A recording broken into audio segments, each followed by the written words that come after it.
Academy. And apparently things were at least good enough last week to encourage you to return for another round, and we appreciate that. We take that as an implicit compliment, so thank you.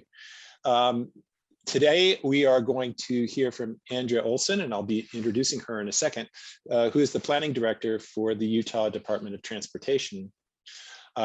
The schedule for tonight is that Andrea is going to make a presentation about statewide transportation planning, and she'll talk more about the details, of course. We'll have opportunity for discussion and Q&A at the end of that.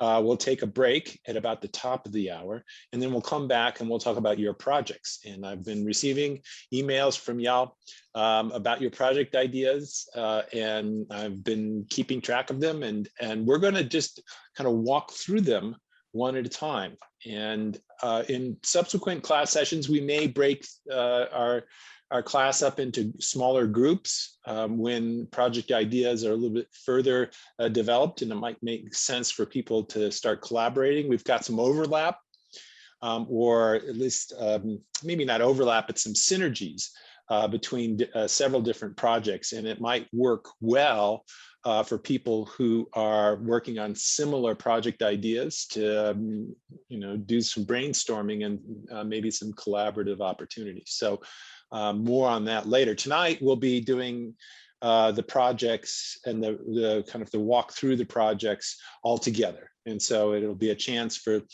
of course those who have projects that they've project ideas that they've submitted to get some reaction and some suggestions on the kind of the next stage in project development. It'll be an opportunity for those who maybe haven't submitted a project idea to get some ideas. If you want to submit an idea later, that's, the door is not closed on that. And again, as I said last week, it's not a requirement. So if you don't want to submit a project, you don't have to. It's not a requirement. You won't fail this class, I guarantee it. But with an asterisk there, those people who are taking this class for credit, and there are 3 of you, actually that doesn't include you. You do have to do a project, and you can fail the class. So disregard what I just said if you're in that group. Okay, so enough about the projects. Let's move to our presentation forthwith here. Andrea Olson has been a land use and transportation planner in Utah for a couple of decades now. She's been working on both sides of the kind of public-private dividing line, working in the Governor's Office of Planning and Budget, where Laura Hansen now works, the Wasatch Front Regional Council, where Ted Knowlton now works, and for several of the leading consulting firms in the Salt Lake area. Andrea has made it her hallmark to focus on multimodal transportation planning, and she is also very focused, as you heard last week from our other speakers, on this intersection between land use and transportation, and she brings that expertise to UDOT, and for that we are very thankful. Andrea has her training from an excellent school of regional planning from the University of Wisconsin at Madison. And I know there's at least one person who submitted a project idea by being inspired by the non-auto transportation network in Madison. So maybe we can do some Madison sharing later. So Andrea, welcome to the WTA, and it's great to have you with us tonight. And why don't you go ahead and take the mic here and carry it away, and we'll see if we can get those slides going. Great, thank you so much. Well, let's see. Hopefully I will do this correctly.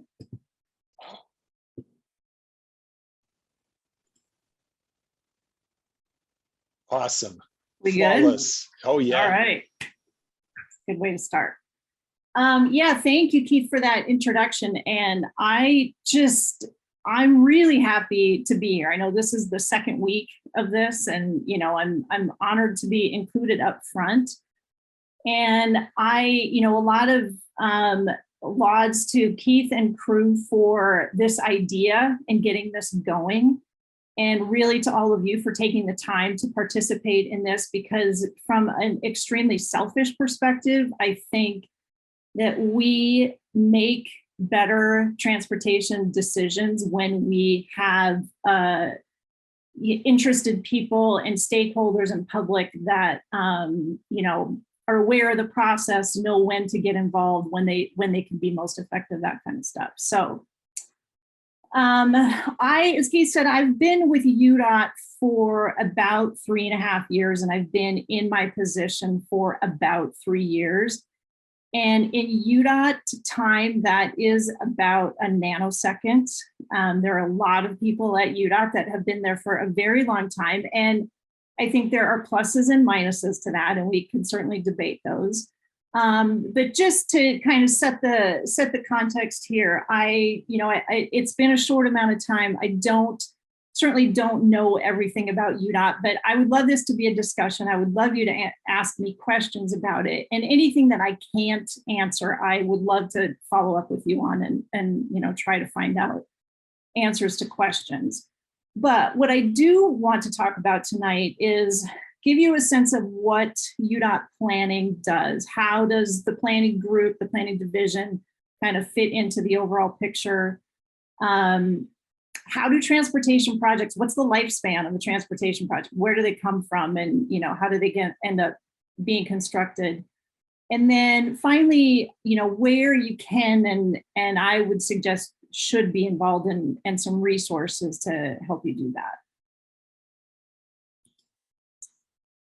So the first, these are the things I call the UDOT planning bread and butter. These are the things you may be familiar that we do.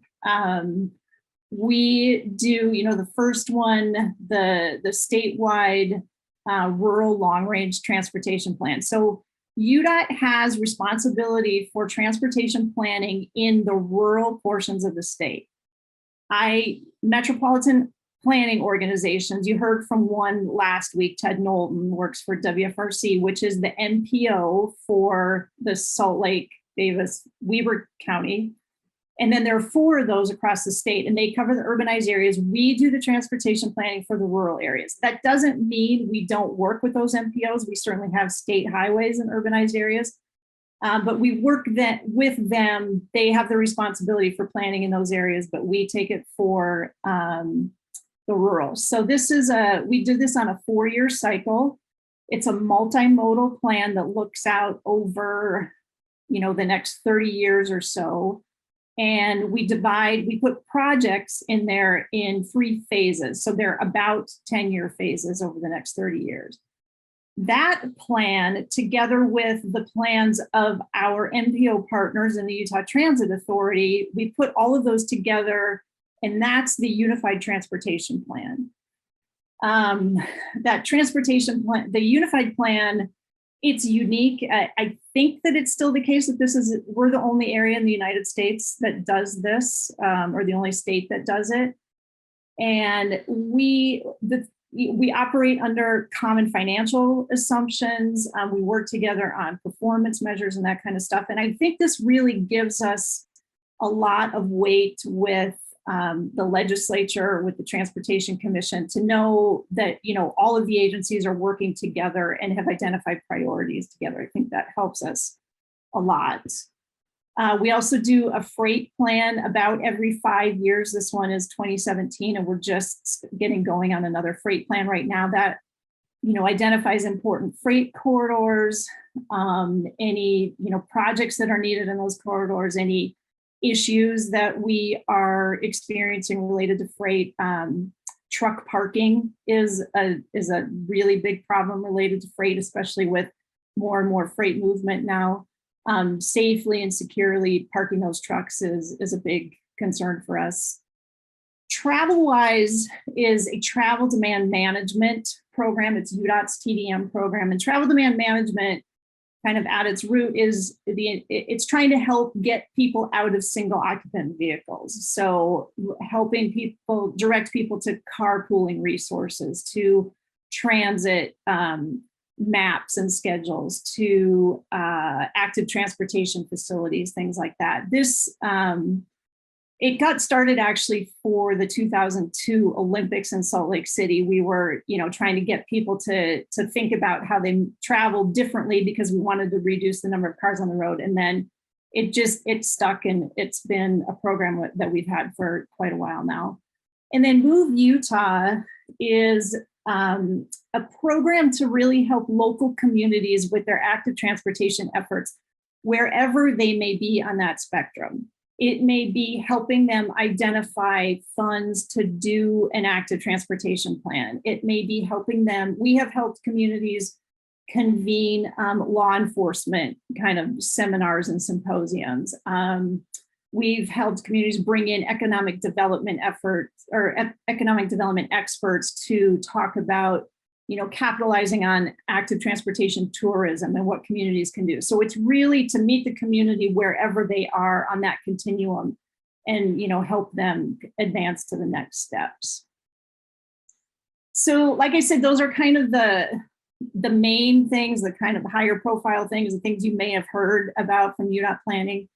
We have, some new, again, these are probably within the last couple years, but some new things that I think are pretty exciting. One is we added a region planner in 2018 in each of our 4 geographic regions. And one of the key tasks of these positions is really to get to know the local governments and to really foster and maintain those relationships so that when we are working on a project there, we can work with that local government. We have a far better understanding of what their goals are for their community, and that we can, help with a transportation project that fits those goals. I'm going to talk more about this in a couple minutes under one of our specific processes, but I think that the region planners are really a conduit between UDOT, can be a big, overwhelming organization, and those local governments. And I think the region planners really serve an important role that way. Utah's transportation vision. So this was directed in the I believe 2018 legislative session. UDOT was directed to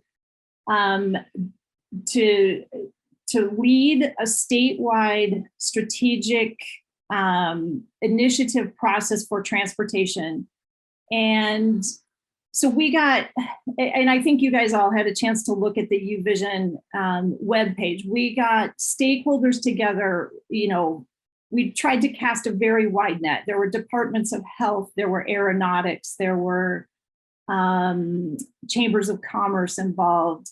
And the intent was to identify kind of some pillars or some fundamental things that we all could agree were important as they related to transportation, and then all take them to our respective organizations and use those as a lens through which to do our own transportation planning. I think there's a misconception out there that this is UDOT's strategic plan.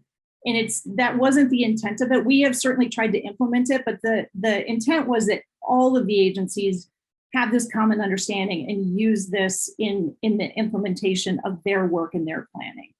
And so what that group was able to come together on was focusing on quality of life, and with the 4 outcome areas, I call them, of good health, strong economy, better mobility, and connected communities. And what this means to the various organizations can be up to, that organization. How they implement this, how they look at this is, we didn't dictate that at all, but just encouraged agencies to, use this as a framework. So one of the ways that UDOT has implemented, I guess for lack of a better term, that quality of life framework is through our project prioritization process. And it's such a mouthful, and I say it, 10 times a day, I feel like. But we have, and I'm going to talk a little bit about these in a minute, but we have kind of our 2 big funding pots. One is the Transportation Investment Fund, or the TIF, and one is the Transit Transportation Investment Fund, or TTIF. And those 2 funds are the funding sources for large capacity projects. And so out of TIF, we fund highway projects, and we fund active transportation projects out of there. And then out of TTIF, we fund transit capacity projects and also first last mile. So any bicycle or pedestrian improvement that directly connects to a transit station. So, induces people to ride transit more easily. So we can fund those 4 types of projects out of TIF and TTIF. The way that we rank those projects is through this model that you're looking at. I know it doesn't really look like a model, but so we took the 4 outcomes, you see those across the top, and identified criteria for each of those 3. And then underneath each criteria, we actually have a couple measures in each of them. And for every project that we have a spreadsheet model. We fill in the data that goes with, like for safety, the safety index for a particular roadway is the data point that gets fed into the model. So there are measures for each of these, all of that goes into the model. And so our model gives us a ranked list, ranked according to this criteria for each of those 4 different project types. So that's one of the ways I think that we have implemented the quality of life principles that came from that UVision process. Another kind of process or structure that we've gotten going in the last couple of years is called solutions development. And this is a corridor planning process that really, the kind of new thing about it is that instead of starting with identifying what the problems are, what the issues are, we very purposefully take a step back and work with the communities to the first phase of any solutions development is to understand what are the goals of this community? What are the objectives? Is it, or of this area? Is it economic development? Is it, sustaining the natural environment? Is it, a walkable, multimodal, small land use community, things like that. We really want to understand how they envision this area before we start trying to identify the issues or the needs, and certainly before we start identifying the problem or the potential solutions, because we want the solutions to fit into that context. We want transportation, whatever mode or whatever form that is, to be an asset to that area, an asset to the community. So what this process does is really, in that long range plan I talked about, we do 3 roughly 10-decade phases. Those projects in that 3rd phase are a long ways out. The projects in the 1st phase are probably getting close to being funded. And so there's a lot more detail. So what happens in the middle? We try to go through some processes to better understand what should that project look like? What are the specifics of it? What do we really need in this area? So that's how it bridges the short and long range planning. I talked about, that we really want to get a better understanding of the vision and goals and objectives of the area. And then just bringing in more local context. What are the local and regional priorities? What is the land use in the area? What's the land use in the area going to be? If economic development is a priority, or like I said, the natural environment. And one of the things I think, that we believe is important in the solutions development process is that there's skin in the game for everybody. That after we go through a process like this, all the stakeholders may leave with something to do. The city may leave with, they have to, if they want, it to be a high priority transit corridor, they may have to change their zoning so that it's more dense and more transit supportive. So, everybody has a role, and everybody potentially leaves these processes with a commitment that they make. So, moving on to how you have an idea, how does that become a project? And, ideas typically come from needs. There's, a need has been identified, and whether that's, kind of a general concept, or that's a very specific need in, 20 or 30 years, we know the city's plans for this area. We know, what the socioeconomic projections, we know that a lot of population is expected in this area. We anticipate that we're going to need some kind of transportation project in that area. So the best, and I guess I should start by saying this is kind of the fundamental steps of this process. Every project is a little bit nuanced. Every project has a little bit something different, and may take a little bit different path. But I think if you understand kind of these basic steps, you understand how a project comes to be, and more importantly, where and how best to be involved.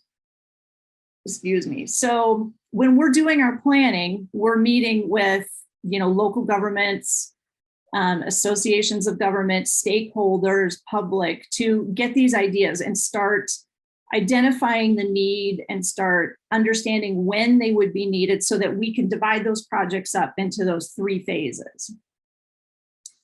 And once a project is on the plan, it often, especially if it's in like the 2nd or 3rd phase, it probably needs a little bit more meat on the bones. We need to know more about what this project is and what it's intended to be. So it's very common to do, perhaps a traffic study if it's an intersection project, or a modal study. Is this a corridor that, BRT, bus rapid transit, would be appropriate, or a shared multi-use pathway?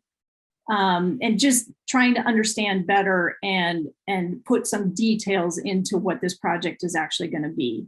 Because the more details we know about something, the better funding assumptions we can make, because then the next step is funding.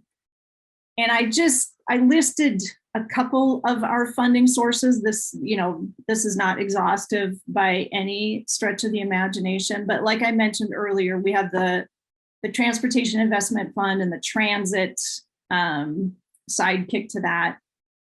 And again, those are for capacity projects. So if you're adding capacity, if you're adding trail capacity or highway capacity or transit capacity, these are the funds that typically fund those kinds of projects.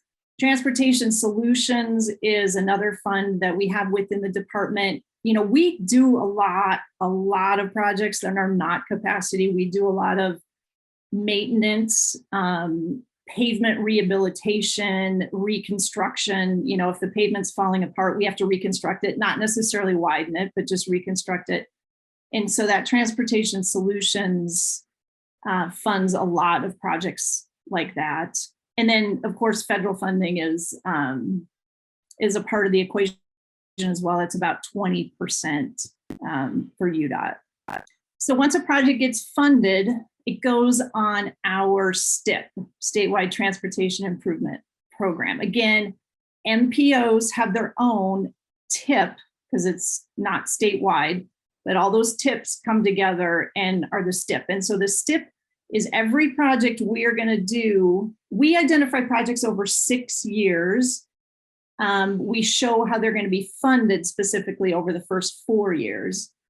But the STIP has a lot of detail on everything that we're going to do, including studies, including environmental studies, and what source of funding, the source of funding for that particular project. And then once it's on the STIP, it moves into design and construction. The one piece that can occur in kind of a range of areas is environmental analysis. So there's the NEPA side of it, if it's a federal project or, on a freeway or anything involves federal money, or a state environmental study. But this can really happen in a range of places, from, a project out of the long range plan to a project that gets put in the STIP and all of a sudden needs environmental done. So that's why I left it separate, because there isn't kind of one place where environmental analysis occurs, but it's a really important part of what we do. So where can you get involved? At any of these places. We call for public input. we look for stakeholder input in a lot of these specific areas, but, we always are asking for public input in all of these. You'll notice that in construction, I kind of faded out that star a little bit, or sun a little bit, because in a construction project, there will always be a phone number to call, right? If they're redoing the pavement in front of your house that your driveway attaches to, you're going to have a phone number of someone you can call, but that's for construction impacts. If you can't get out of your driveway, you're going to have a phone number to call, but honestly, it's too late. You shouldn't be doing your public involvement or your stakeholder involvement at construction. It's, the ship has largely sailed. But all of these other points, there's public involvement opportunities at each of these steps in the process. But I'm going to distinguish that from where should you get involved? And I was in a conversation last week with our executive director about this topic. And he's an engineer. And so he started in with the whole levers and fulcrums and Archimedes and all of that, the very engineering analogy to this, which is interesting. And, his point is well taken, that the earlier you are in this process, the longer your lever, the less force it takes to make any changes. And as you proceed through this process, things start to firm up. And the more firmed up those projects are, funding has been identified, that kind of stuff, the harder it is to change things. So your lever gets a lot shorter, the force it takes gets a lot more to change things. And so I would encourage you to,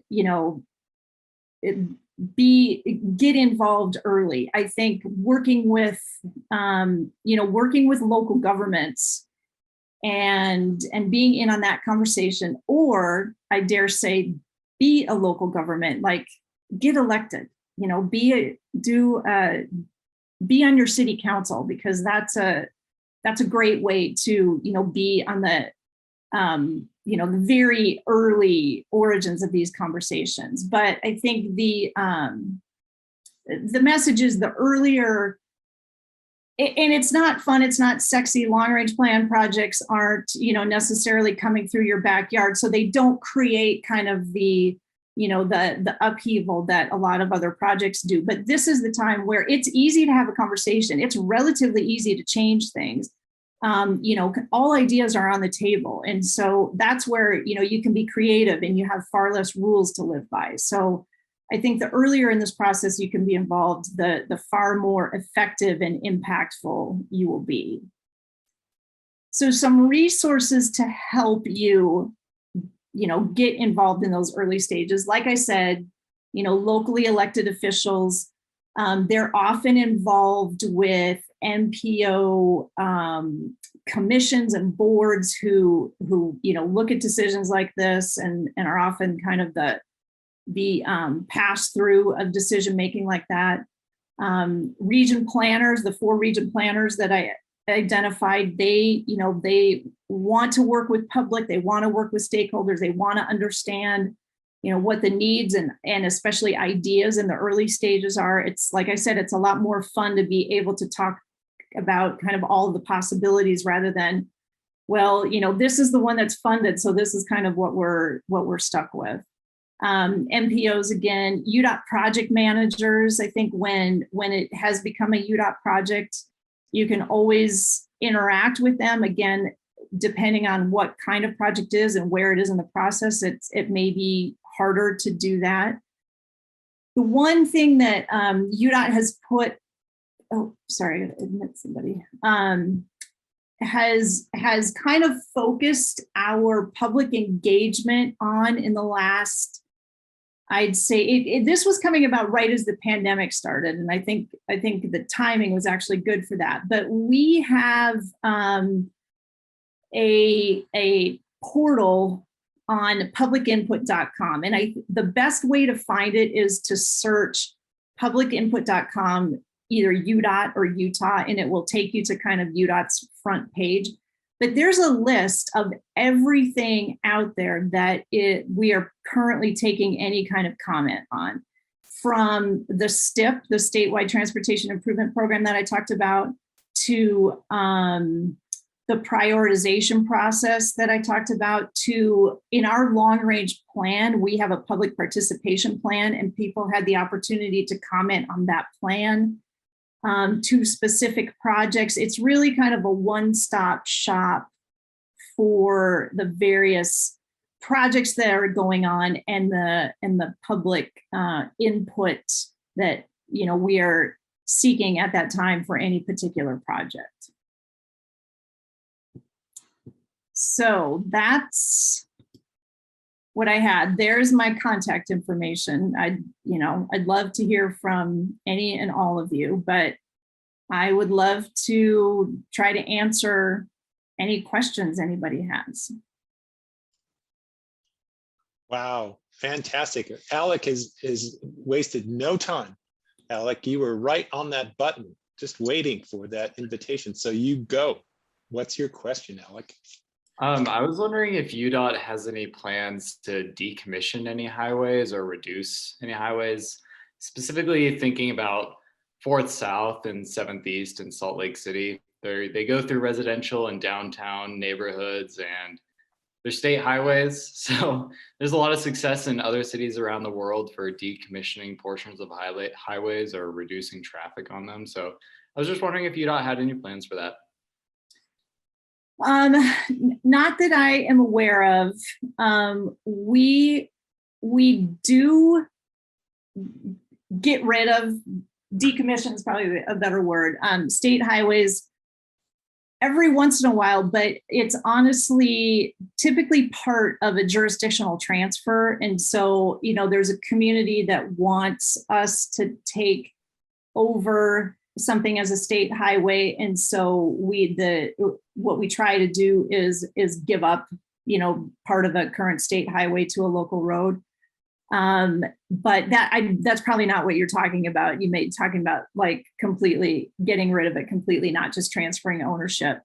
I'm not aware of any plans like that. I know, there are some efforts nationally that are getting a lot of attention, and I think really interesting, especially, freeways that are dividing communities, and especially as it relates to, diversity, equity, and inclusion, and how impactful those facilities were when they were built. So I think it would be an interesting thing to look at, but I don't know of any conversations or any specific facilities that we are looking at that right now. Yeah, the last time I remember hearing about UDOT doing that, it was North Temple, and when the North Temple Boulevard was getting constructed with the Green Line tracks line, that the control of that facility shifted from UDOT to the city. And so that does happen with our sister class in Portland, the 82nd Avenue North East and Southeast 82nd Avenue in Portland, which is I guess a comparable facility to 700 East here. That has, I understand, recently been transferred from ODOT control to City of Portland, and so they're in the I think the leading edges of a long range planning process to figure out what that's going to become. But it does happen. It does happen. It's not common, but it does happen. Lucas. Well, I guess this question kind of follows on that. I'm just curious if you can kind of speak to the balance UDOT has to play between like moving car traffic and then also encouraging other forms of traffic, because to a degree, discouraging high flow car traffic encourages people to take other modes of transportation. And so I was just wondering if you can kind of speak to that, like if like for UDOT's, more urban highways, if there is any like element of the street design that kind of you take into account to encourage other modes of transportation.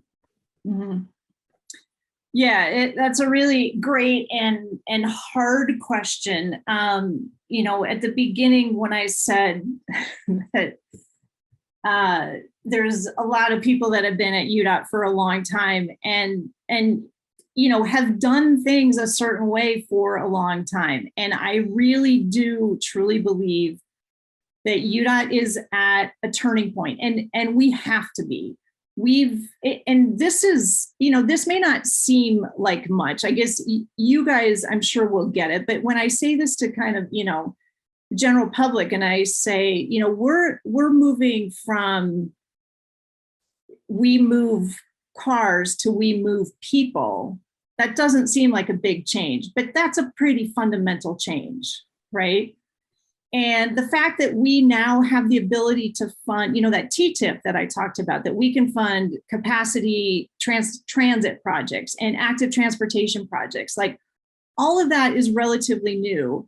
And I've actually heard legislators say we can't build our way out of congestion. I mean, transportation planners have been saying that for a long time, right? Keith, right? You've been saying that for a long time. And it fell on deaf ears for a very long time here. And I think that it's not anymore. And so I think I think that is small, but is, in my mind, is huge progress. And so when we think about I-15, for example, and that's, I know you kind of asked about like specific, kind of looking at more multimodally at kind of smaller roads. And I know I-15 doesn't fit that example, but when we look at I-15 and we know for every lane we add, there's decreasing utility, right? It costs us more and more money and we get less and less out of it. So at some point, it does not make sense to continue to add to I-15. Now, there are people within UDOT that will want my head, especially because this is being recorded. Right? I'm hoping, I don't think my boss or the leadership are among those people, but that is a fundamentally different way of doing things at UDOT. And it's a hard shift to make, but I think, I think leadership at UDOT absolutely understands that. I think, the solutions development process that I talked about, that, understanding the context. And so if that context is, employment is a funny one these days, just because, we can't figure out if people are leaving offices or coming back to offices or what. But if there's, dense either commercial development or residential development and transit makes sense, we want to figure out what does that transit look like? What does it connect to? How can UDOT help? How can we help fund it? What role can the Department of Transportation, we're not the Department of Highways, what role can the Department of Transportation have in facilitating a better connected multimodal network? So I don't know that I've answered your question. The conversations like that are happening are really exciting. And that's why I'm happy to be in the role that I am, because I get to be in on those conversations, but it's such a fundamental different way of doing things at UDOT that it's just a hard internal conversation to have, because, we've been doing things one way for a long time. So please follow up though, if there are specific pieces of your question that I just completely ignored. I'm happy to come back to them. No, that was helpful and really encouraging. Thank you. Good. Yes, I want you to be encouraged. There's reason to be encouraged for sure. I have some anecdotes from last year's Hinckley Institute discussion panel on transportation that our Point B student organization hosted. We had the members of the House Transportation Committee on the panel. And one of those committee members I can't remember his name. He's from southern Utah. He's a farmer, and he got onto Zoom right as he's getting off his tractor, and he was talking about the need for integrating land use and transportation. I was just like, what? Wow. Talking about playing against type.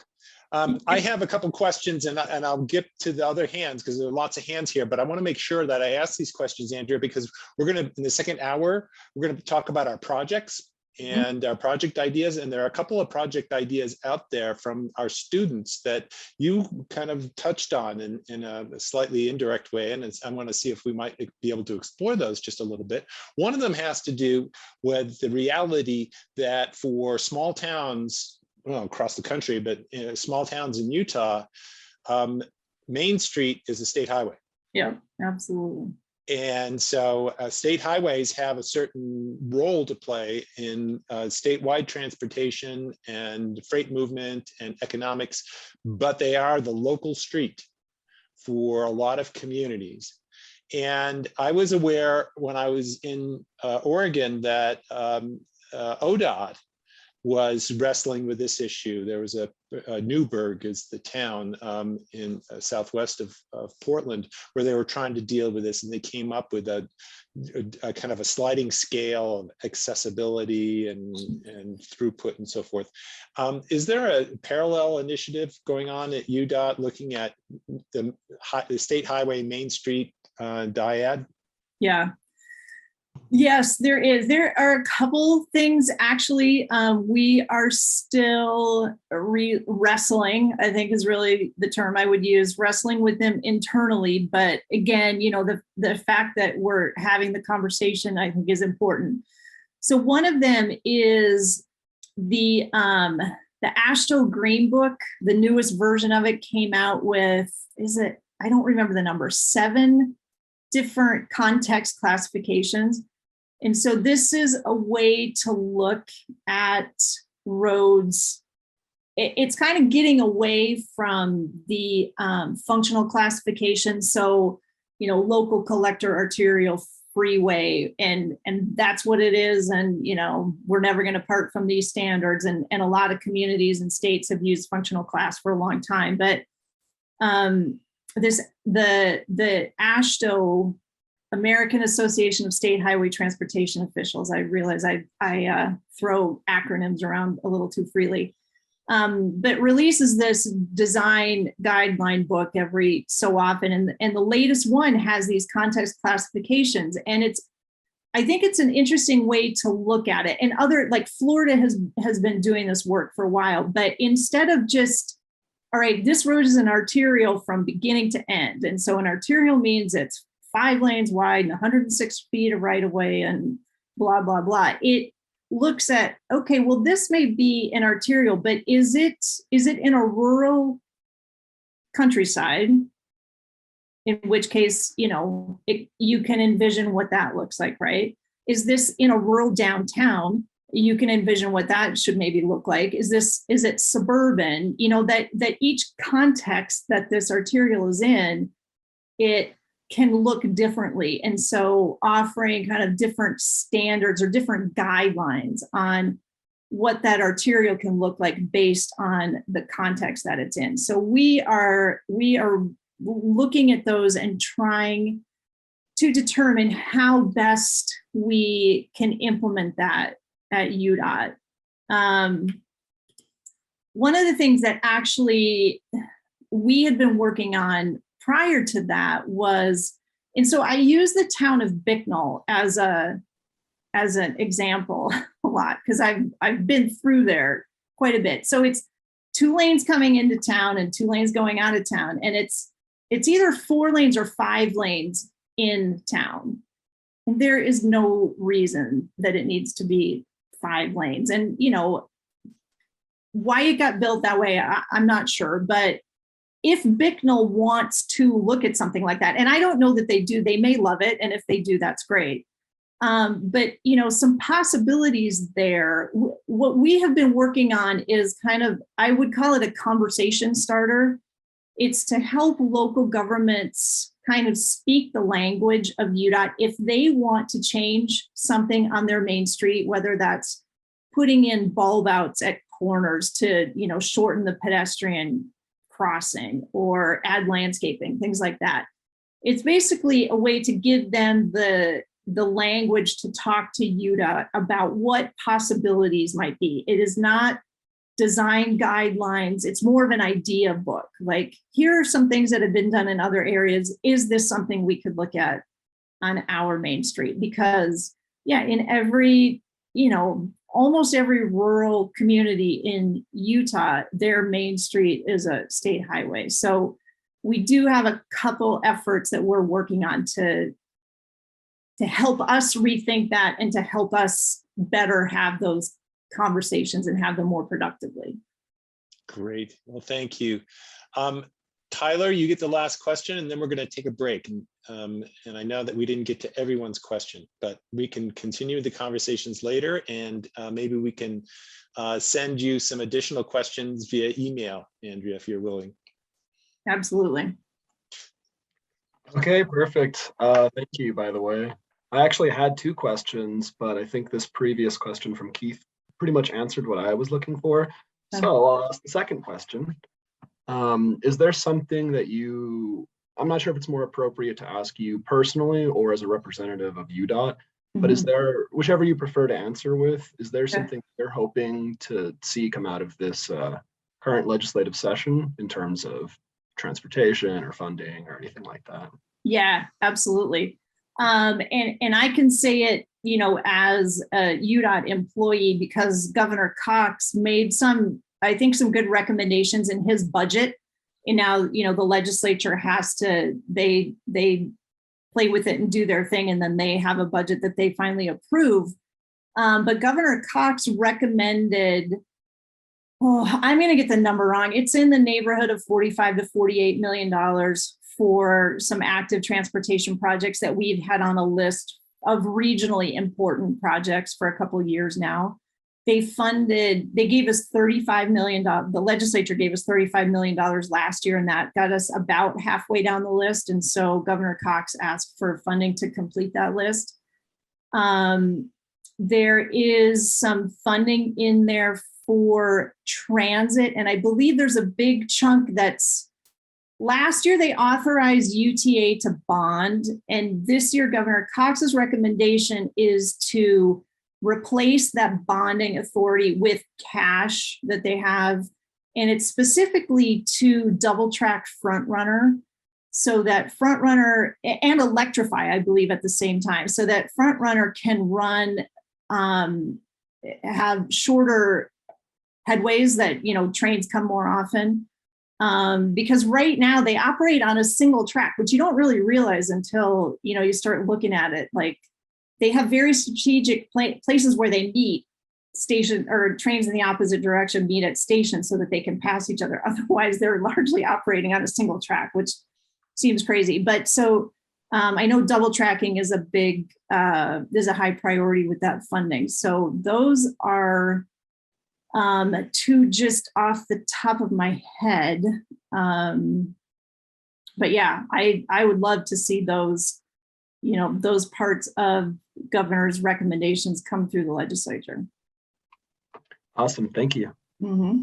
That was a great question to close with, Tyler. Thank you for that. Yeah, thank you. Scoping back out to the big picture. That's perfect. So it's time for our break. And so I want to make it, sizable enough to take care of people's needs and to stretch your legs. Please do get up and move around. So let's come back. My clock says 6:54. Let's come back at 7:05 and we'll dig in with our projects. Okay.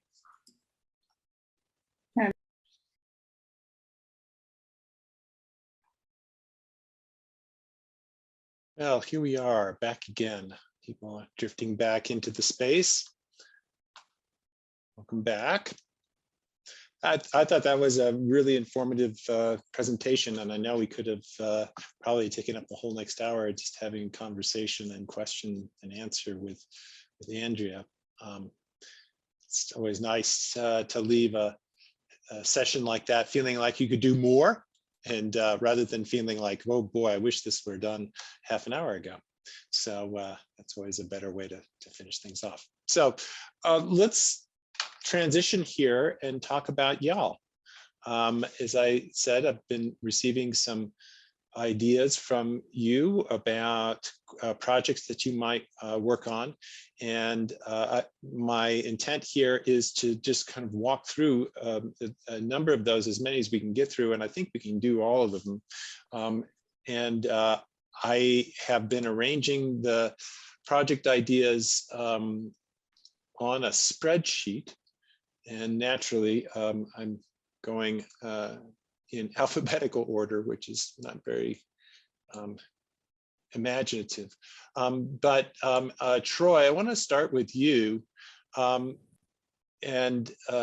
idea, if I can pull you into the conversation here, is to talk or is to see about advancing the idea of an active transportation plan for City of Bountiful. Do I have that correct?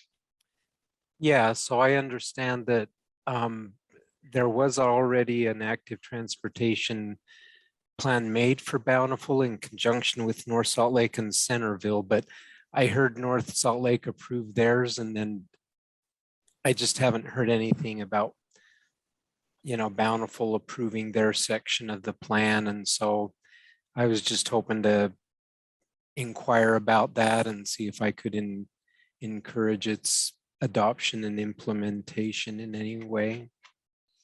So it sounds like the project is really, in a sense, an advocacy project. It's taking something that may be already drafted. It sounds like it's already crafted and just trying to move it through the approval process. And what a great opportunity, because you know, the thing already exists, and so it's a matter of finding out who might be able to make it a reality. Yeah. That's fantastic. Well, Jacqueline, are you with us tonight, Jacqueline? I didn't see you. Yeah, I'm here. Oh, great. Well, Jacqueline, do you go by Jackie? I go by Jackie, yeah. Jackie is at SUU in Cedar City, and she's interested in getting an active transportation plan for her city, for Cedar City. And am I accurate in assuming that there isn't one currently, or maybe not a very recent one, or what's the status there? We have like a couple paragraphs or a section in the Iron County Master Transportation Plan. Okay, so it's just in the county plan, there's nothing in the city plan then. Right. And we're also helping to train the ENIC Active Transportation Committee, which is just getting started and kind of coming to our meetings. So I think working on this would be great and helpful to multiple communities. Okay, well, what we heard from Andrea is they have money for things like this. I don't know if you picked that up when it flew past, Jackie, but I was thinking about you because their TIF, their Transportation Investment Fund, does include money for planning for active transportation in non-metropolitan Utah. And so, you know, one of the things to maybe explore, and this is, I'm starting to work on what your homework will be for this next week, will be to find out from your, probably from the UDOT regional office.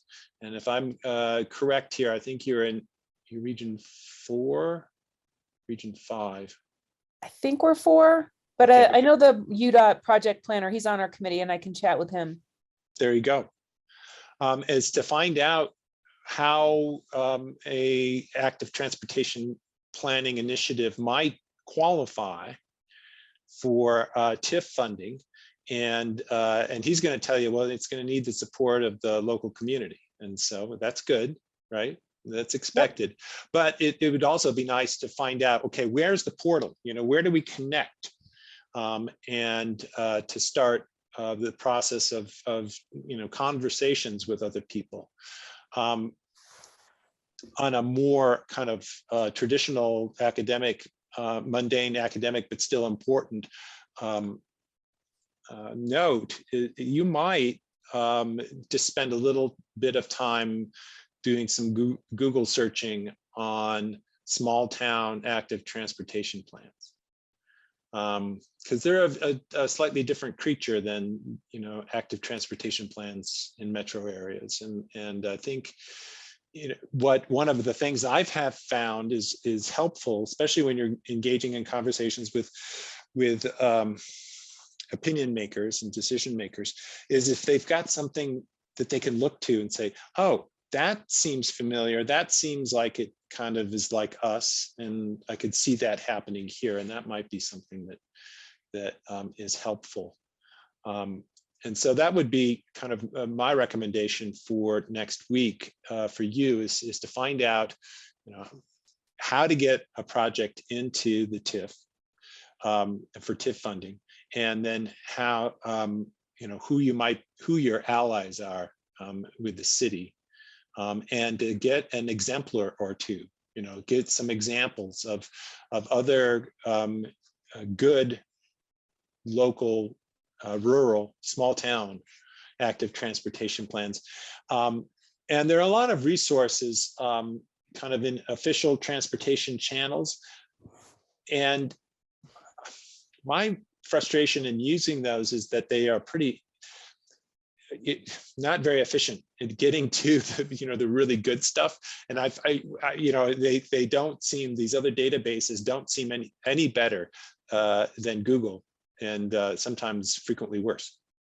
And so I would just start playing around with that, find some examples.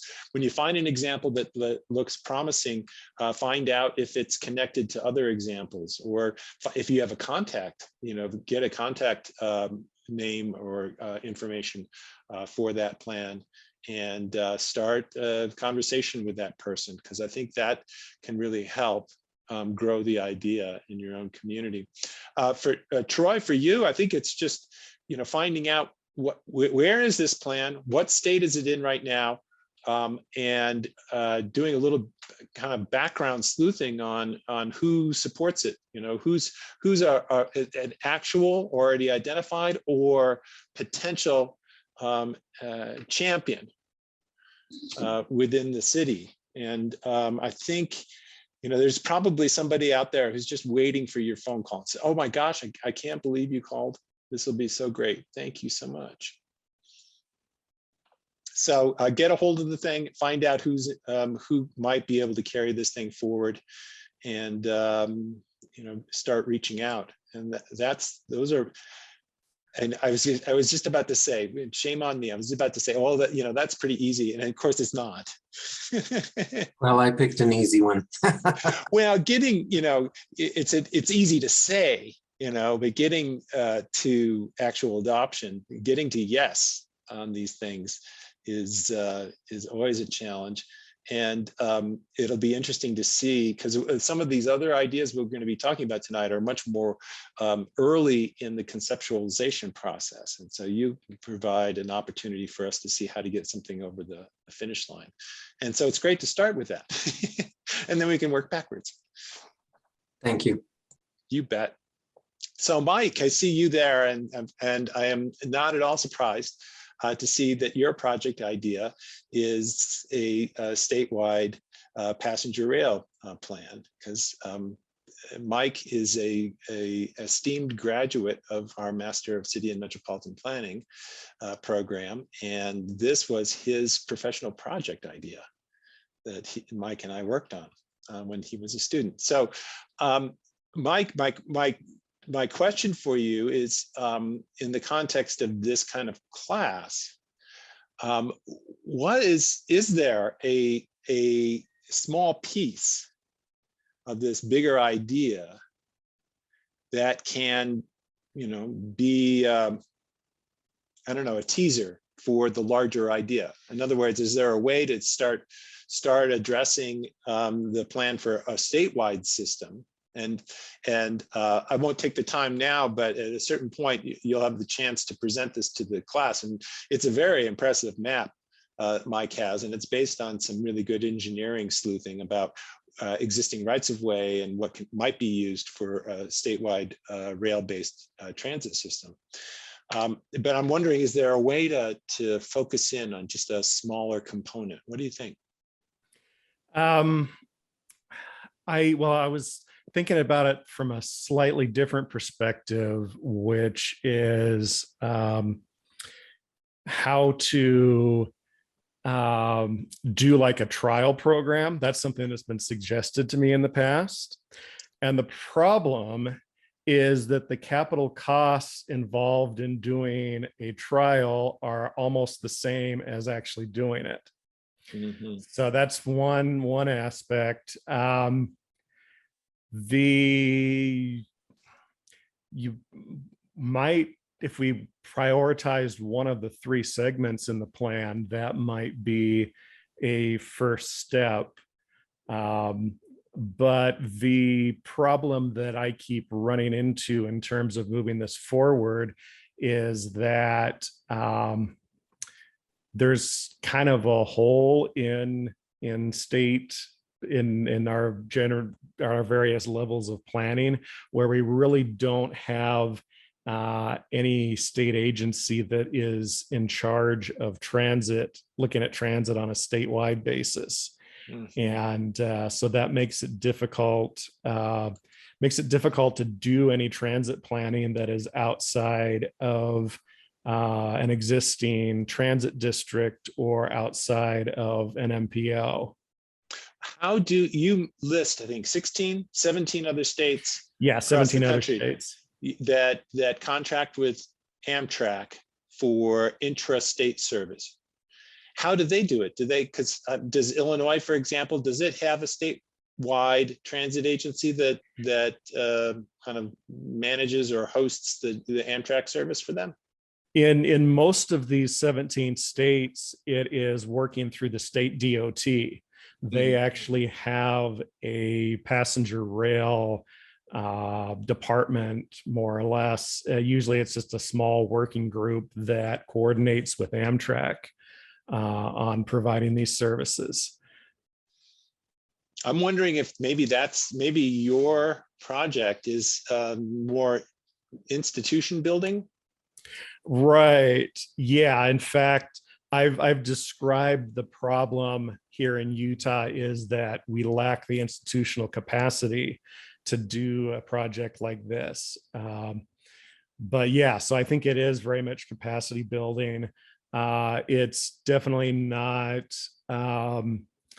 financial. Well, I mean, getting funding is always an issue, but it's not like, for example, in the infrastructure bill, there is plenty of funding made available to help with capital projects and things like that. So it's the fact that it's really not in anyone's wheelhouse that it would fall into here in Utah.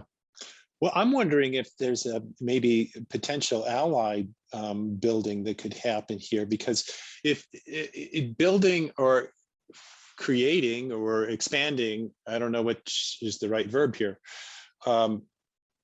transit planning capacity, institutional capacity at UDOT is going to appeal to not just those like you who are interested in seeing Amtrak service, across the state. It's going to also appeal to a lot of rural and small town transit interests.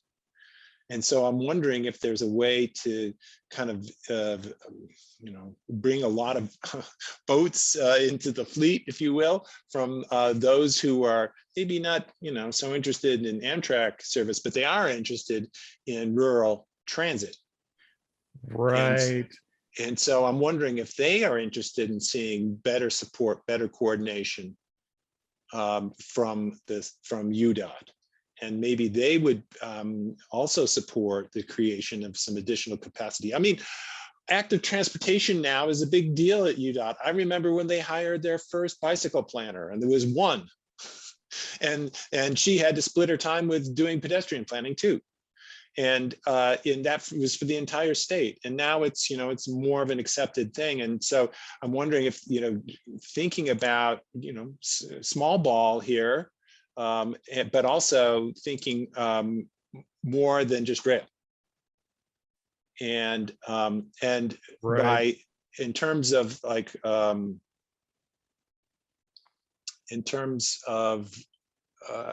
things to do for next week, what you might do, and I know you've done a lot of research on these other 16, 17 states, is just to find out what, you mentioned Illinois and what Illinois has, just to kind of catalog what kinds of transit institutional capacities are at these other state DOTs.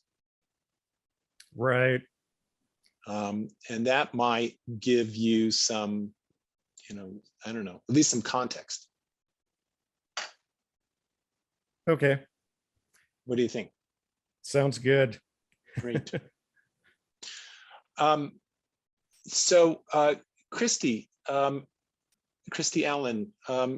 you have an idea for an e-voucher program that sounds also like, I maybe in a way similar with Troy. It's kind of ready to launch, it sounds like. Maybe for the benefit of the class, tell us a little bit about what the whole idea is.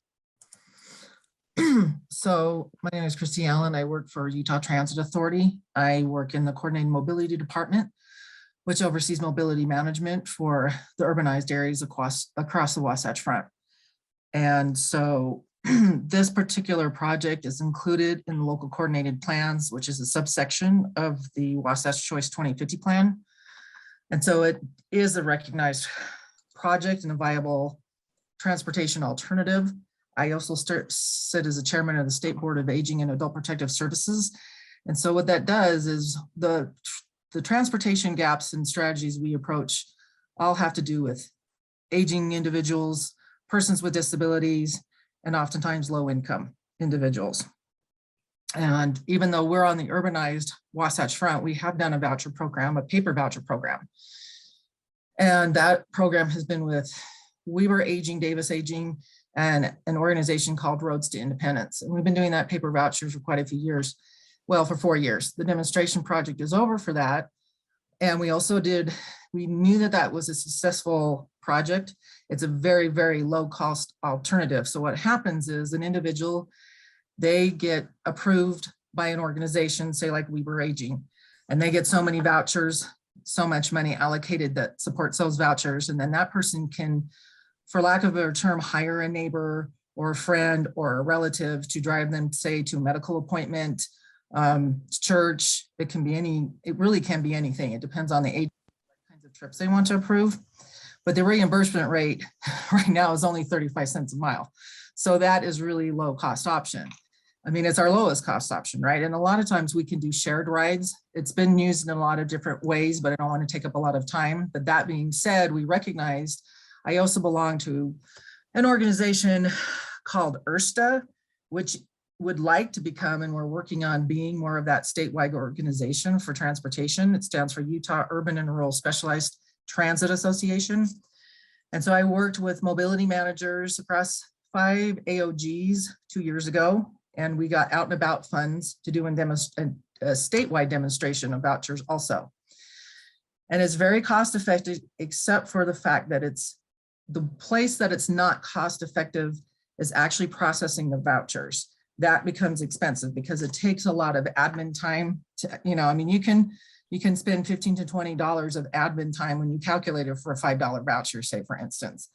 So because of all of that, we decided to put in for 2 different grants. And so we got some ICAM funding and some COVID funding that equals over $1 million of funding we got to do what we've been calling e-voucher. That's just a working name.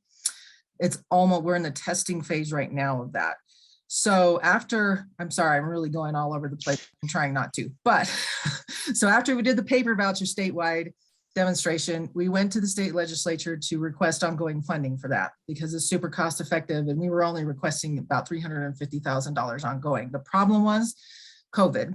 It killed everything, took all funding requests away. And so now that we have e-voucher up and almost ready, the out and about funds, that's some money that comes from the aging board oversees those funds. It's a checkoff box when you go to get a license. You can contribute to that fund. And every few years, they put those funds up for requests, and anybody who will put a project that would help, for instance, seniors with transportation can put in for those funds. So if you have a project, you should put in for that. That would help with seniors. But that being said, so I'd like to do another demonstration project with the end game being able to take the data from the paper voucher project and the e-voucher pilot and demonstration back to the legislature and sort of show the proof of concept and show that it's an inexpensible and viable form of transportation, particularly for rural areas, for persons with disabilities, aging adults, and get an ongoing funding request for that. Wow. Okay. Well, you got it all figured out. I don't know that I have a lot to offer. I mean, it seems like the crux here is technological, right? Is how to take a paper system and turn it into an electronic system. It is. And I think some of it though too, and maybe this is where you could help guide me a little bit more. And maybe this goes back to something you suggested with Mike, is what is a good way to bridge this gap between urban and rural transportation? How do we bring these sort of my eye is to bringing these projects into parallel. There's a lot of things that can be translated into urban and rural, but we're very separate pots and we're very separate how those transportation projects are done. And I don't think that's the best and most streamlined way to do things. So I'm wondering, maybe do you have a suggestion, or maybe there's a direction, since I'm looking to go statewide? Do you have any suggestions on how, or a path of bringing a rural and urban and aligning those projects a little bit more? You know what it sounds like is, it sounds like some sort of meeting, workshop, working group. You know, it seems like you need a kind of a choir. I'm looking for the right metaphor here. You're looking for the people who are across the state, and not everyone, but a working group that has some level of representation across the state, that has interests in seeing some sort of coordinated system like this. And maybe you already know who all these people are. You probably have them on your speed dial.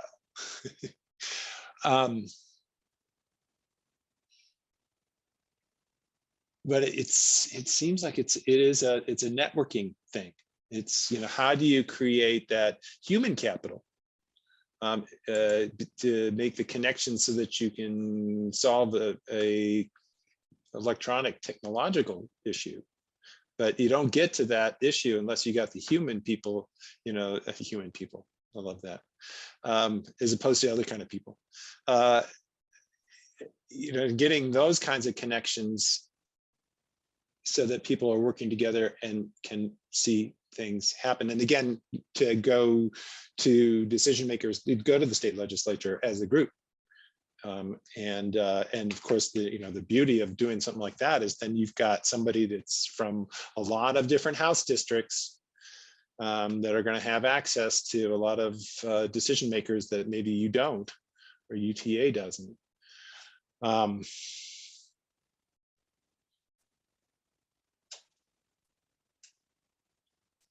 And again, I'm wondering if there are analogs. I'm wondering if, because it seems like, you know, maybe we're the first state to solve this. And if we are, bully for us. But that, you know, I'm wondering if, to what extent there are coalitions of rural transit providers.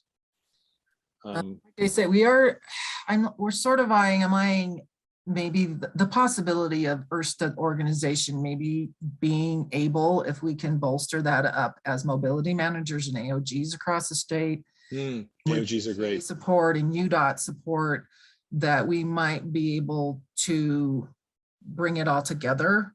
Yep. In some sense, because I agree with you. I think there's a need for, if we could get an organization to that level, there's a need. An AOG is an area of government. Sorry, There's Yes. it's like 7 of them, something like that, across the Right. state. Sorry, they combine counties across the state and make them call them an area of government. Anyway, and so I will be working on that. So maybe I can report back on some of that as part of my project. To see it, you know, sort of. Does that sound reasonable? I think it does. And I think, you know, if it again, to kind of focus more on the soft side of this, is maybe the project is, like I say, a convening of interested parties to work through these issues. It's in a way, it's kind of a, you know, a half-day workshop on maybe a broader set of rural transit needs with, you know, this kind of proof of concept of the next phase of this e-voucher system is, you know, kind of part of the mix. But like we were talking about with Mike, you know, kind of broadening it out a little bit will, you know, make it more attractive to a broader set. And I think that's, you know, that's always the challenge of, you know, collective action is always a challenge when you're dealing with low population areas, right? What's collective action in a low population area? It's always, you know, you've got to find ways to get people over across a large geography, but also across a large range of interest areas with enough commonality or common thread that makes it worthwhile for them to get together. Wow, that could be really interesting. Is that something you you want to work on? Yeah. Cool. Sweet. All right, we've got a couple of people here who really love 700 East. Alec, we've already heard from you about this, but your classmate Tim Knutson is also has troubles with 700 East, just a little further south of you. Tim, are you here tonight? Do I see you? Yeah, I mean. Oh, there we go. So Tim, you have suggested 3 or 4 or 5 ideas, and that's not unusual for students. I am regularly approached by students to say, I could do, you know, these 10 things. And then it's like, oh, no, you don't want to do 10 things. You want to do 1 thing. But one of your ideas was, well, it was not so much an idea, but an area of concern, was how to get across the friggin' street with your body still intact on the other side at the corner of 700 East and 13th South. And I'm wondering if there's a kind of a common theme here about, you know, taming 700 East. Because what's happened since the 25 years I've lived here is 700 East was a dividing line. You were on one side or you were on the other, and never would the twain meet. You stayed on your side, right? And now, and that was, of course, an oversimplification, but to a certain degree, it was true. It was rare to have someone who would cross over to the other side. And now you've got all along 700 East, at least north of I-80, you've got all these places of intersection where there's stuff happening on both sides of the street. And that means people are interested in getting to the other side. Chickens and people want to get to the other side of the street. And that creates hazards. You listed that idea first?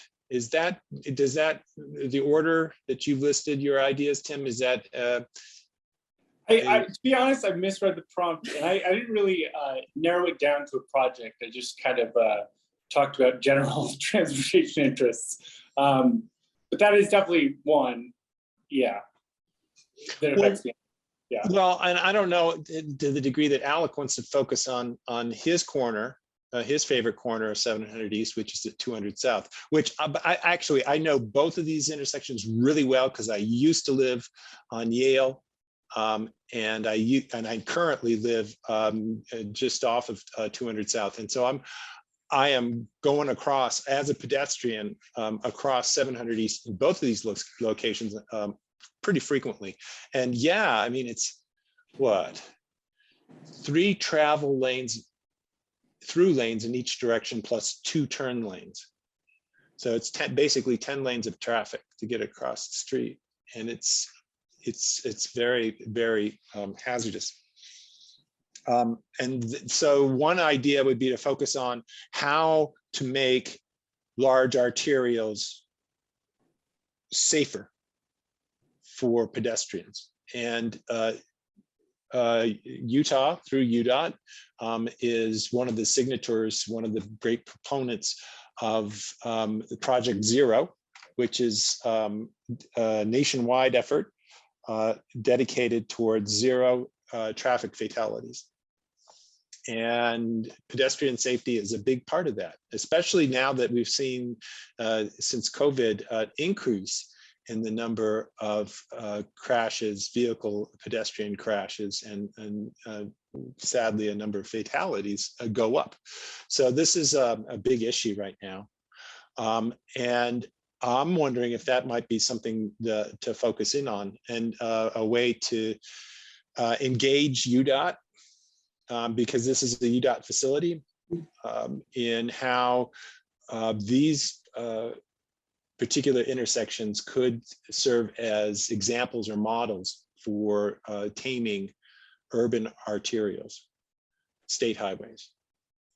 I don't know if that sounds like a good idea. Yeah, I still need to kind of narrow down, but yeah, that's a nightmare to cross there for sure. And yeah, that would be something interesting, because it is being next to a park or wherever else, it's pretty. So Lucas has just put something into the chat for you guys.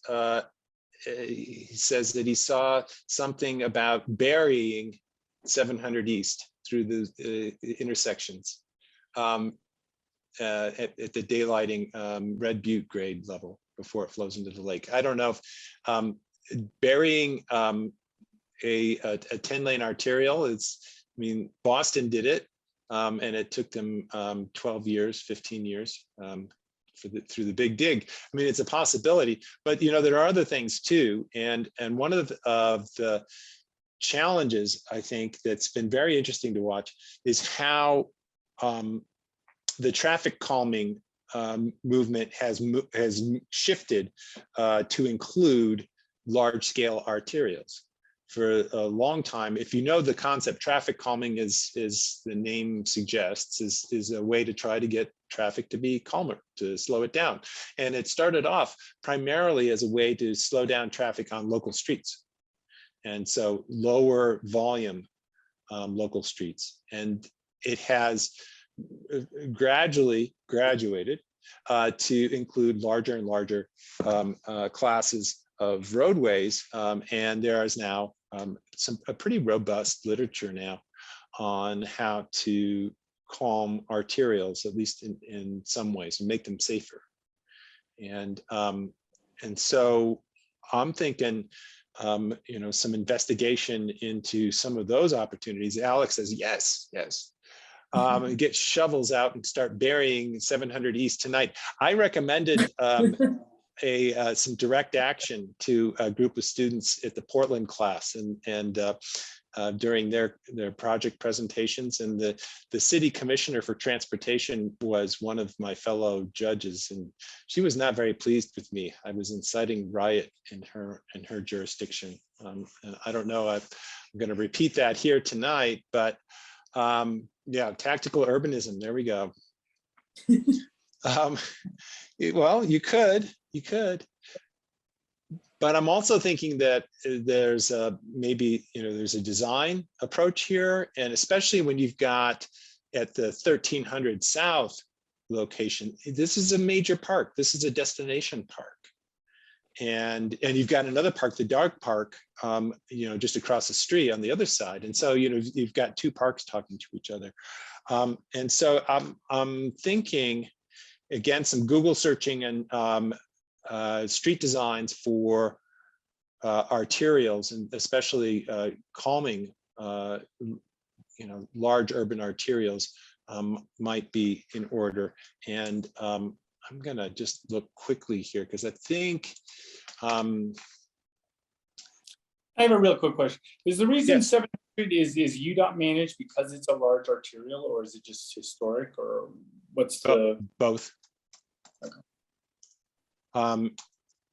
Yeah, it is part of it is part of a statewide network of state highways that dates back at least 100 years. And both it's both a cause and an effect. Gotcha. And it sounds like that generally means that UDOT has different priorities, I guess, than anyways, yeah. So just to follow up on that, actually, I was curious about asking Lauren about it. So does that mean any road that UDOT has jurisdiction over is sort of a historical jurisdiction? Because I was kind of curious about municipalities putting in their own infrastructure and how they negotiate that with UDOT. Because I assumed UDOT had some jurisdiction over all the roads going in the valley, but it's just historical arterials and highways. Yeah, there's specific road classifications. There's specific roadways that are owned and operated, maintained, managed by the state, and the city, you know, they will consult with the city, but they the city does not own them and doesn't have a call on what happens in those roadways. I see. And do roads that are operated by the city, if they, you know, start to really grow in traffic volume, would their jurisdiction switch away and head over to UDOT, or is this something that's static? No, it's a historical thing, and so it's not like just, you know, traffic volume is the criterion, and that it's kind of a moving target. It's these roadways have always been owned and operated by UDOT, and so that's what they do. And these other ones, which also might be high volume or high speed, are not owned by UDOT. They're owned by the city, and UDOT's not going to take them over. Cool. And it's pretty intractable. Intractable. Yeah, I guess that's right. Yeah. Because each of those entities, the cities, UDOT, get a certain amount of maintenance funding for those roadways. And if you transfer ownership, you frequently don't transfer the money that goes along with them for maintenance. And so that's why cities are resistant to taking over UDOT facilities if they come without any money. If the state is not willing to give up some of the maintenance funds that they've been using to maintain that facility, then the city doesn't want it because they don't have the budget to all of a sudden start providing maintenance and management of a new facility. I just put a link in here for traffic calming this is from the Federal Highway Administration. And so this is kind of just a general resource for traffic calming, but I think that'll get you started on that pathway. I just want to, oh, sorry. I was just gonna ask, I was listening to a podcast. I live in Harriman, and I guess this legislative session, Harriman calls it a win because they just took 126 South, transfer over to UDOT. So that does happen, right? That the, I guess, ownership of a street can be transferred to UDOT for the state to maintain the street. Right. Is that correct? Yeah, it can, and it happens kind of on a single segment at a time, once every couple of years, maybe. But it's not a frequent thing. But yeah, I hadn't heard that. That's good information. Thank you. All right. I want to use an example here and talk about Ellen. Are you on the call here? I don't know if I've seen you yet tonight. I think they're are 2 Ellens in the class, so I There suppose are, it depends on. there are. I just saw that. I meant you, Ellen Wofford. You have an interesting project idea, and yours is also very kind of institutional in its focus, transportation planning for people with disabilities and best practices and how that's done. Do you want to share a little bit more about that? I honestly don't have much else to say beyond kind of what you said. I feel like you kind of captured it. I don't really have a well-rounded picture of what that even looks like or how that's run at different agencies. So it would take some investigation for sure. Well, we're going to help you get started here because I want to use your idea as an example to show everyone how to use a couple of important research portals here. If you're willing, you okay with that? I am. Okay, so this, I'm going to start sharing my screen here. This is the homepage for the Transportation Research Board. It is I guess it's a nonprofit organization, but it's associated with the National Academies of Sciences. And so it receives a fair amount of federal funding for its operations. And it is a kind of convening body and a sponsoring body for transportation research. And it shares a lot of transportation-based research across a wide community.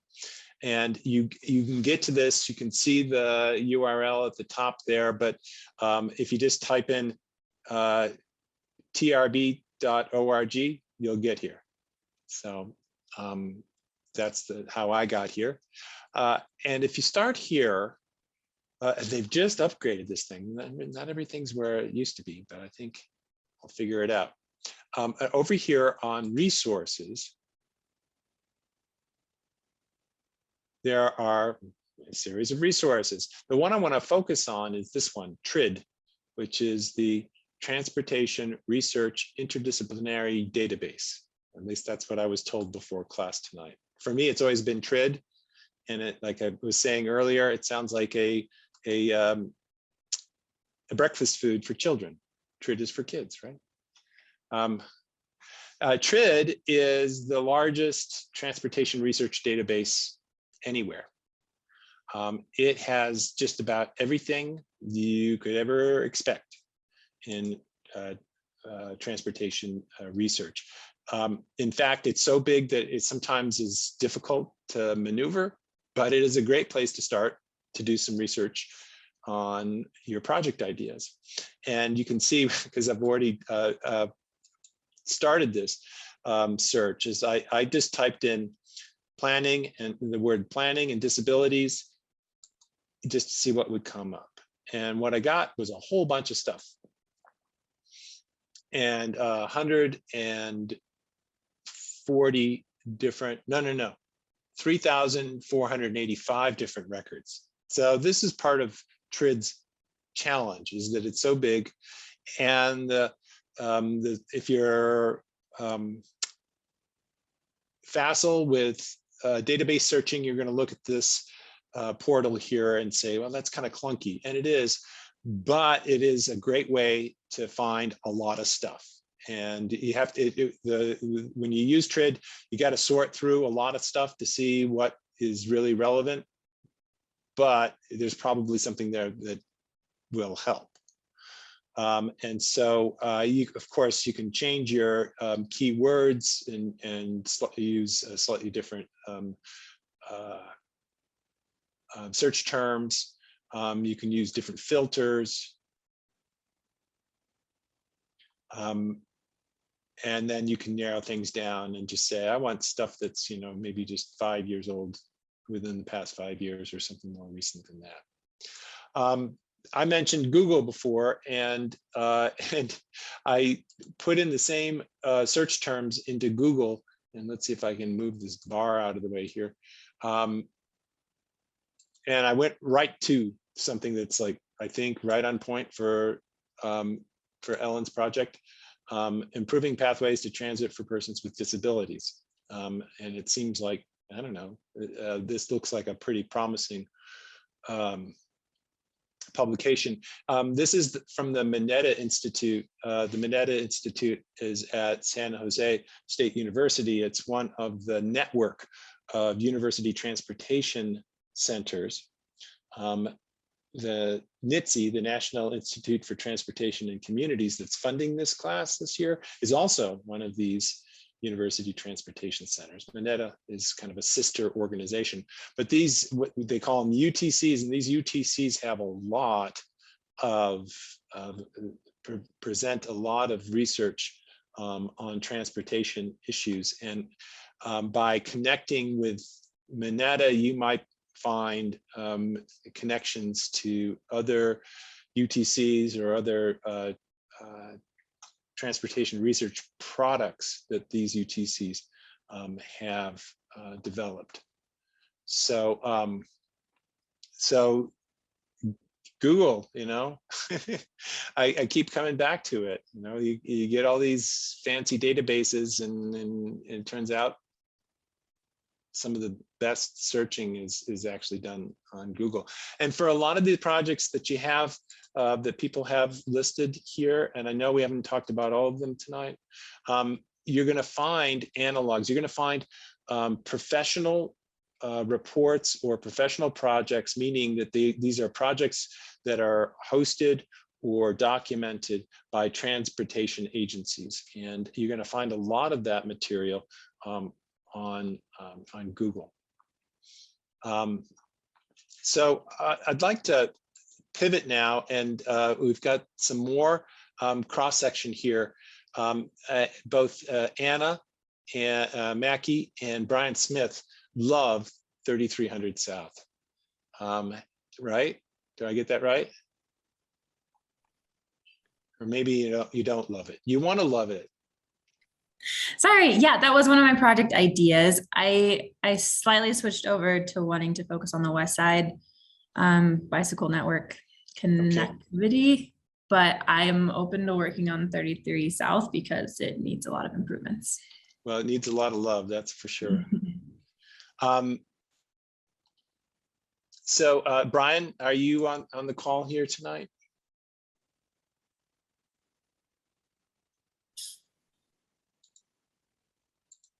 I'm not hearing Brian. So maybe Anna, I don't want to dissuade you from your passion. There are others who are also interested in active transportation on the west side, and I'm wondering if is there a particular corridor that you're interested in, or is it kind of more network planning? A little bit of both, either the direction of network planning or focusing on connectivity to specific transit stations and schools, like activity centers, basically. Okay, okay. Because in a way, it's sometimes easier to get more focus and more specific. Mm-hmm. If it's just a particular location, a particular school that you're trying to improve the connection to, because a lot of these, especially if you're talking about safety concerns, a lot of these things are so site specific. They're very design detail oriented. Yeah. We've got another group of folks that are interested in access to track stations. And so Vincent and who else is here? Oh, Philip, maybe east-west connections in Layton, but also connections to and through the front runner station. That's a related topic. It seemed like there was another one. Am I missing someone here?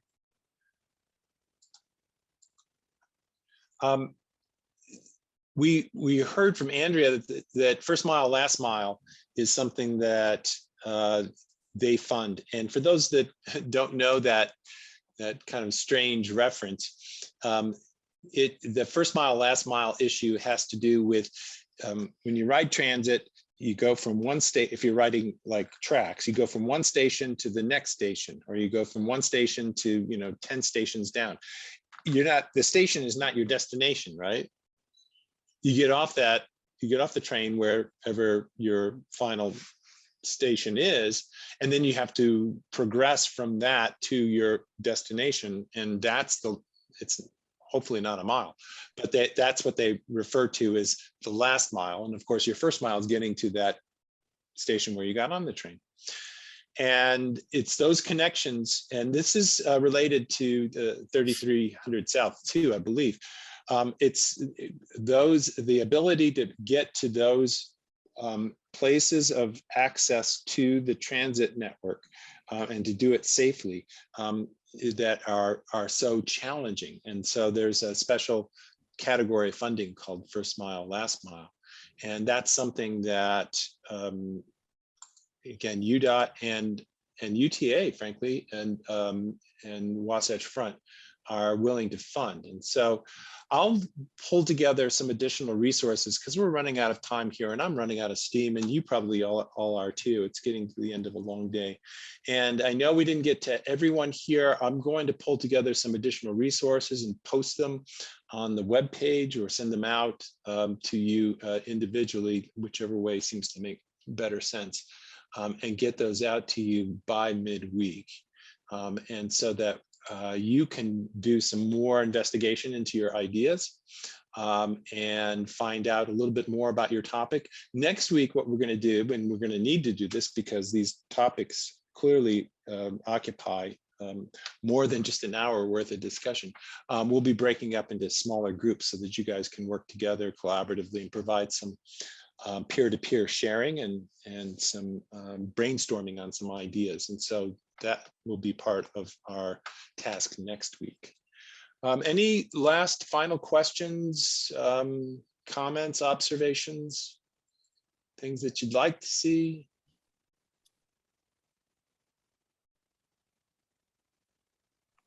Oh, thank you, Christy. 5310 funding, you bet. Pathway improvements. It's a great idea. Let me write that down. Actually, Keith, do you mind if I quickly just ask a very brief question about how this academy works, since I'm just coming in kind of late to the game? Sure. So are these projects here for the students of the academy to, like, actually get the ball moving for these kind of projects? Like, obviously, Christy Allen is, outright working on a program. Yeah. This other stuff is this, just steps to take and how to just pragmatically how to get things going. Yeah. This is, I mean, I